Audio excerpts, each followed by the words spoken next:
सभी को नमस्कार। मेरा नाम अभिषेक है और आप देख रहे हैं मैथ्स की क्लास बेसिक टू एडवांस। चाहे आपका एडवांस सेक्शन हो चाहे आपका बेसिक सेक्शन हो, क्लास 10 में आपने जो भी लिया हो सबके लिए ये क्लास इम्पॉर्टेंट है। मैं आपको पूरा मैथ्स पढ़ा रहा हूँ, आपको मैं बिल्कुल बेसिक से एडवांस तक पढ़ाता चला जा रहा हूँ, जिसमें मैंने ट्रिग्नोमेट्री को खत्म कर दिया है। ट्रिग्नोमेट्री में मैंने पार्ट ए आइडेंटिटीज को भी खत्म कर दिया और दूसरा पार्ट आपका हाइट एंड डिस्टेंस को भी खत्म कर दिया। अब मैं लीनियर इक्वेशंस की ओर बढ़ रहा हूँ और लीनियर इक्वेशंस के भी पार्ट ए की ओर अब हम खत्म होने की ओर चल रहे हैं।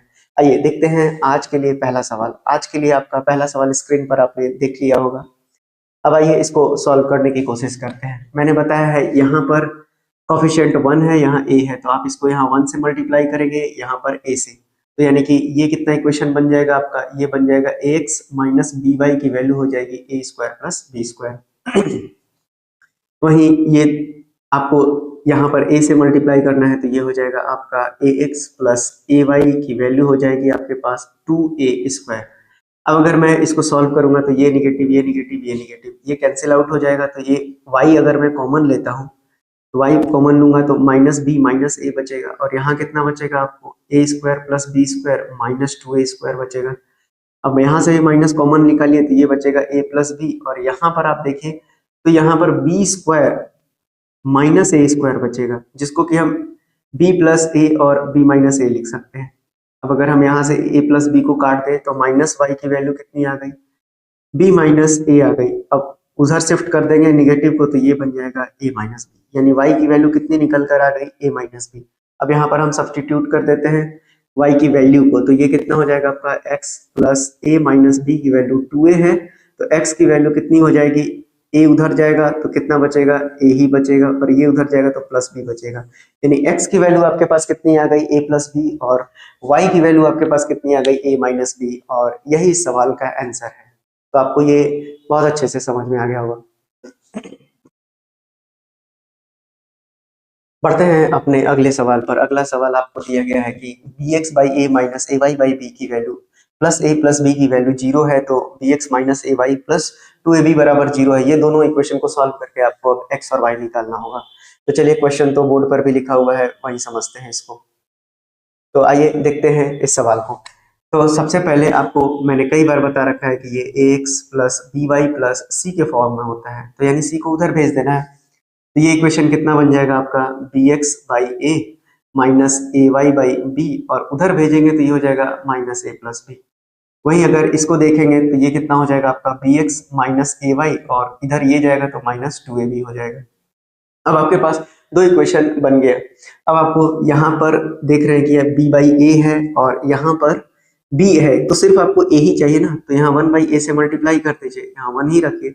अब कितना इक्वेशन बन जाएगा, ये बन जाएगा B X by A minus A Y by B, और ये हो जाएगा minus of A plus B.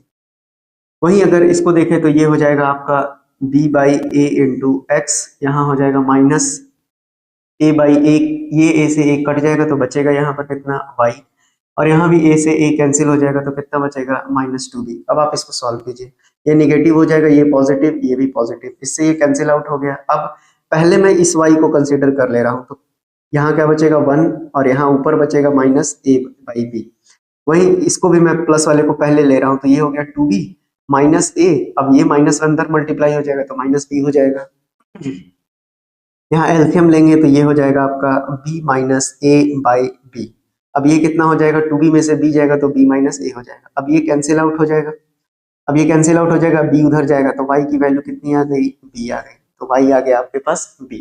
अब आपको a के लिए सॉल्व करना है। अब आप किसी में भी वैल्यू पुट कर दीजिए तो आपका आंसर आ जाएगा।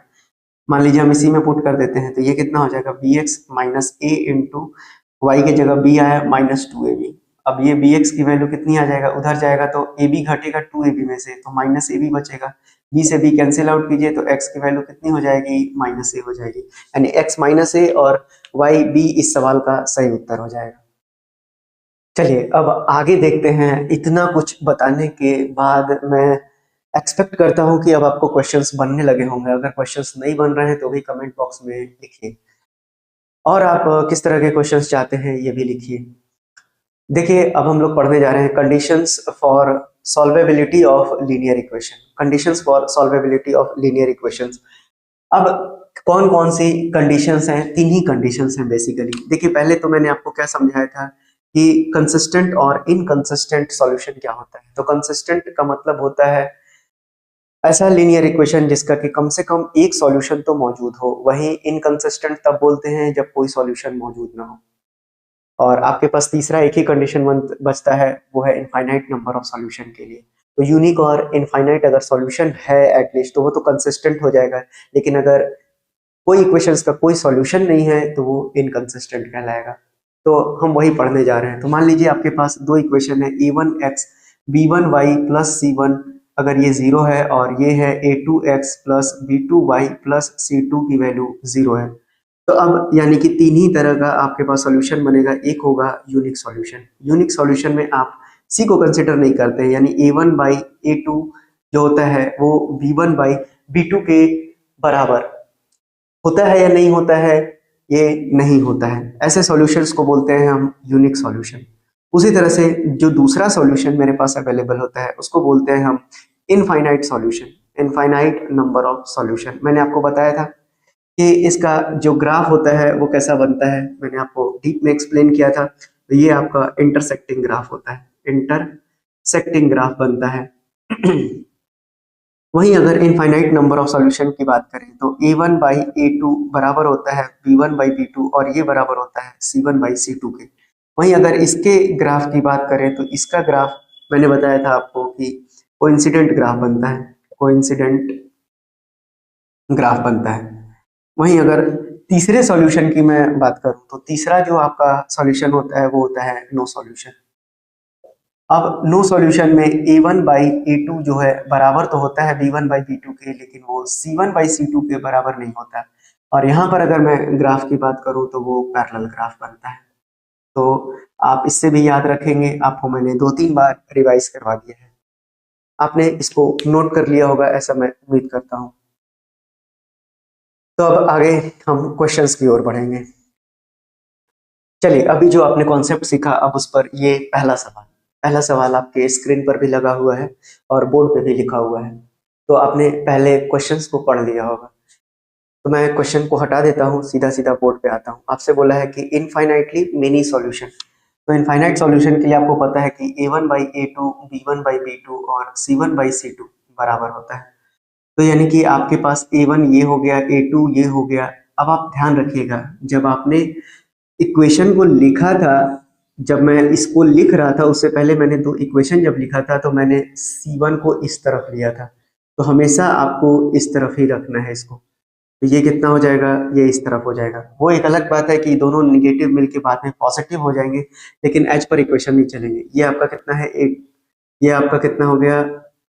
b1, और ये हो गया आपका c1। ये हो गया a2, ये हो गया b2 और ये हो गया c2। अब आप सीधा सीधा पुट कीजिए। 2 बाई k प्लस 1 है, x के कॉफिशिएंट को नहीं लेना, x के कॉफिशिएंट को लेना है, x नहीं लेना है। ये हो जाएगा -3, साइन इंक्लूड करना है। अब ये कितना हो जाएगा? 1 माइनस 2k, और ये कितना हो जाएगा? -7 बाई -5k -4। अब आप यहाँ प्लस कर लीजिए, कोई दिक्कत वाली बात नहीं है। अब सब एक तीसरे के बराबर है, तो आप इसको इसके साथ कंपेयर कीजिए, इसको इसके साथ कंपेयर कीजिए, या फिर इसको इसके साथ कंपेयर करेंगे। तीनों में रिजल्ट में कोई अंतर नहीं आएगा।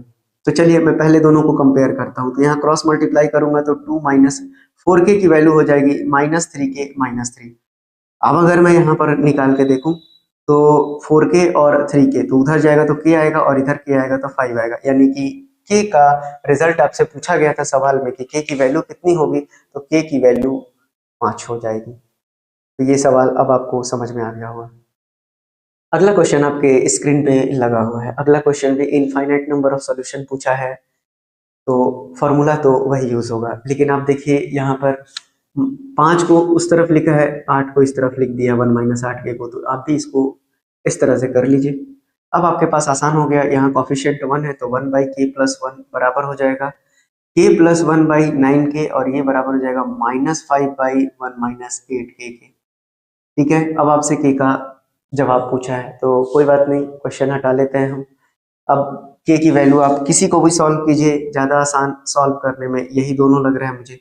तो k प्लस 1 का होल स्क्वायर का वैल्यू 3 हो जाएगा, सॉरी 9 है ये। तो अब आपको k प्लस 1 का वैल्यू कितना हो जाएगा, ये हो जाएगा 3, क्योंकि इधर स्क्वायर रूट आ जाएगा, तो यानी k की वैल्यू कितनी आ जाएगी, 2 आ जाएगी, तो यानी k का वैल्यू 2 आ जाएगा। यही इस सवाल का सही उत्तर होना चाहिए। बिल्कुल इस सवाल का सही उत्तर k बराबर 2 होगा।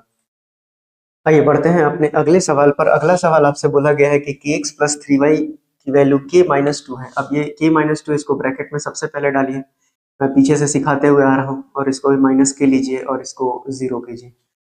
अब आपसे कहा गया है नो सॉल्यूशन बोला है, तो नो सॉल्यूशन की कंडीशन अप्लाई करते हैं पहले। चलिए अब इसको देखते हैं, तो ये कितना हो जाएगा, k बाई 12 हो जाएगा, 3 by k is not equals to minus k minus 2 divided by k minus K, तो ये प्लस हो जाएगा। अब यहाँ से पहले एक वैल्यू निकाल लेते हैं, तो k स्क्वायर कितना हो जाएगा, 36, यानी k की वैल्यू प्लस माइनस 6 आएगी। अभी प्लस माइनस 6 क्या होता है, क्वाड्रेटिक पढ़ेंगे तब मैं समझाऊंगा, ठीक है। अभी मुझे निगेटिव वैल्यू की जरूरत नहीं है, तो मैं k बराबर अभी 6 लेके चल रहा हूँ आपको।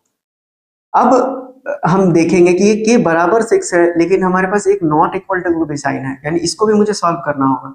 इन दोनों को सॉल्व करेंगे तो 3k की जो वैल्यू होगी नहीं बराबर होगी किसके, k स्क्वायर माइनस 2k के। अब यहाँ से एक k कॉमन लेंगे तो ये k कट जाएगा, तो यानी कि जो k माइनस 2 है वो नॉट इक्वल्स टू 3 है, यानी k 5 के बराबर नहीं होगा। यानी आपको दोनों रिजल्ट शो करना पड़ेगा आपको एग्जाम में, क्योंकि आपको एक कंडीशन नॉट इक्वल टू का भी है, तो k 5 के बराबर नहीं हो सकता, और दूसरा k 6 के बराबर या k माइनस 6 के बराबर हो सकता है। तो ये दोनों ही कंडीशन आपको दिमाग में रखनी पड़ेगी। तो आप यहाँ प्लस माइनस 6 दोनों लेके चलिएगा, मेरे हिसाब से ज्यादा बेहतर होगा। तो आप समझ गए होंगे, यानी k की यहाँ दो वैल्यू आ गई, एक प्लस 6 आ गई और दूसरी k की वैल्यू कितनी आ गई, माइनस 6 आ गई। वहीं यहाँ पर भी अब आपको k की दो वैल्यू लेके चलनी चाहिए। अगर एग्जाम के दृष्टिकोण से बात करें तो ये भी गलत नहीं होगा, कोई गलत नहीं काटेगा आपको। ये 3k की वैल्यू कितनी हो जाएगी, k स्क्वायर माइनस 2k। अब आप ऐसा कीजिए कि इसको इधर लेकर जाइए, तो ये कितना हो जाएगा आपका k स्क्वायर माइनस, अब ये 3k और माइनस 2k 5k हो जाएगा। अब इसकी वैल्यू कितनी हो जाएगी, नॉट इक्वल्स टू 0। अब k कॉमन लेंगे तो k माइनस 5 हो जाएगा, नॉट इक्वल्स टू 0। तो k की वैल्यू एक 0 आएगी और k की वैल्यू नॉट इक्वल्स टू 0, और एक k की वैल्यू नॉट इक्वल्स टू 5 आनी चाहिए। तो ये इस सवाल का सही उत्तर बनेगा अगर प्योर फॉर्म में इस सवाल को देखा जाए तो। वैसे आप पॉजिटिव वैल्यू को भी दिखा सकते हैं, 1 मार्क्स 2 मार्क्स में ये क्वेश्चन आएगा, तो आपको इतना डेप्थ में करने की जरूरत नहीं है।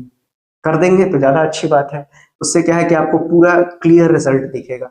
अब ये कैसे प्लस माइनस 6 हुआ, ये क्वाड्रेटिक का पार्ट है, कुछ नहीं है, मैं यहीं पर भी समझा भी देता हूँ आपको। अब देखिए k स्क्वायर, अब इसको इधर लेकर जाइए तो 36 हो जाएगा। अब ये k का स्क्वायर है और ये 6 का स्क्वायर है, तो ये हो जाएगा a प्लस बी और ये हो जाएगा a माइनस बी। तो अब ये कितना हो गया, k माइनस 6 और एक हो गया k प्लस 6। तो इस तरह से वहां लिखा जाता है। हम क्वाड्रेटिक जब डिटेल में पढ़ेंगे तो और आपको अच्छे से समझाएंगे।